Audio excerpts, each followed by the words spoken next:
Bonjour, ici Stéphane de Clinique Santé Guédon. Et puis, ce que j'aimerais vous parler aujourd'hui, c'est un peu mon approche pour évaluer l'articulation de la mâchoire.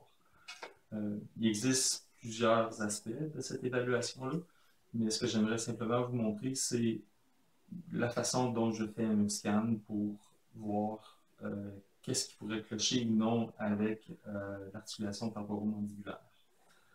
Première chose que je vais faire, c'est que je vais aller voir au niveau de la densité des mastoïdes.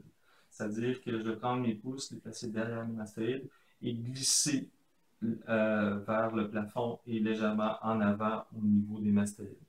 Qu'est-ce que ça me permet de voir? C'est vraiment la flexibilité de cette mastoïde-là. Est-ce qu'elle est capable de bouger, oui ou non? Ensuite, c'est la même chose, je vais m'appuyer devant les mastoïdes et peser ici sur la mastoïde. Ça me permet aussi d'évaluer la ligne entre le temporal qui est ici et l'occiput qui est en arrière. On a un impact direct sur le trou déchiré postérieur qui est ici derrière l'apophyse styloïde et aussi sur le trou déchiré antérieur qui est ici où est-ce que l'artère carotide interne est. Deuxième chose qu'on va faire, c'est qu'on va mettre les pouces directement sur l'ATM. Et puis, qu'est-ce qu'on va faire? C'est qu'on va comprimer les condyles ensemble et glisser vers les pieds du patient à cet endroit-là. On regarde encore là, voir est-ce que j'ai une dureté ou pas une dureté. Ensuite, si d'un côté on a une dureté, bien maintenant, ce qu'on va aller faire, c'est qu'on va aller évaluer la mâchoire, la mandibule, avec une antépulsion en poussant avec les index euh, sur l'angle ici. Ensuite, on va vérifier les latéralités à droite et latéralité à gauche. Puis ensuite, qu'est-ce que je vais évaluer? C'est l'ensemble des dents.